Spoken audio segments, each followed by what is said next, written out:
रजा को उस लड़की के साथ हाथों में हाथ डाले देखा था।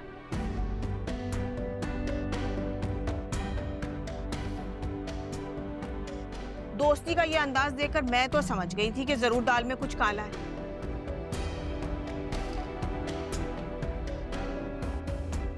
मगर मुझे अंदाजा नहीं था कि रजा इतना अहमक निकलेगा कि दूसरी शादी खातिर अपना घर बर्बाद कर देगा। दुखों में कितनी दरारें आए दिलों।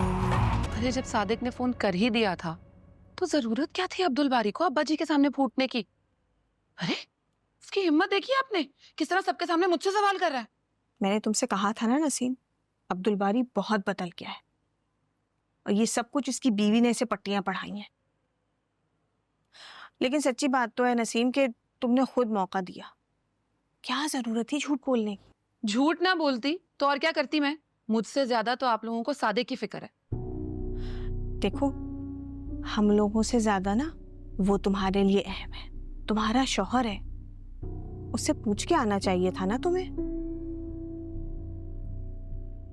उसे बताए बगैर क्यों आ गई तुम? बस वैसे नहीं दिल चाह रहा था मेरा उसे बताने का। अरे तो कम से कम अपनी सास को तो बता देती।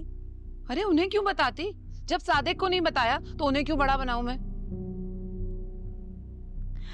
तुम्हारा कोई इलाज नहीं है नसीम। अच्छा छोड़े इन बातों को, मुझे ये बताएं ये अब्दुल बारी आपको बार बार सायरा के घर जाने का क्यों कह रहा है। कशफ भी काफी परेशान लग रही थी।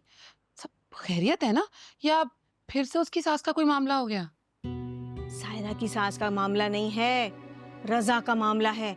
रजा दूसरी शादी करना चाह रहा है। कि क्या कह रही हैं बाजी आप, दूसरी शादी?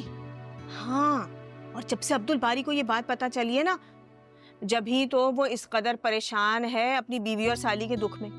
मेरे पीछे लगा हुआ है कि मैं जाऊं और रजा को समझाऊं कि सायरा का घर बर्बाद ना हो। भाई देखो, रजा के माँ बाप ने उसे समझाया होगा ना। जब रजा ने उनकी बात नहीं मानी तो वो मेरी बात कैसे मान लेगा? मैं क्यों बिला वजह अपनी बात गंवाऊं? इसे सच्ची बात तो ये है कि मैं ये शादी करवा कर पछता रही हूँ। और उस रजा की भी ना मत मारी गई थी जो इतनी खूबसूरत सायरा को छोड़ के उस मामूली सी लड़की के पीछे लगा हुआ है।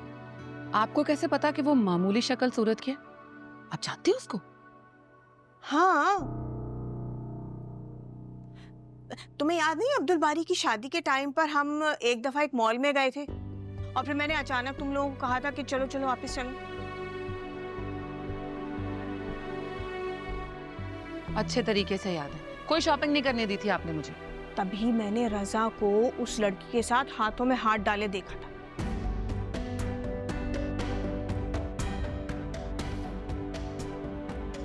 दोस्ती का ये अंदाज देखकर मैं तो समझ गई थी कि जरूर दाल में कुछ काला है।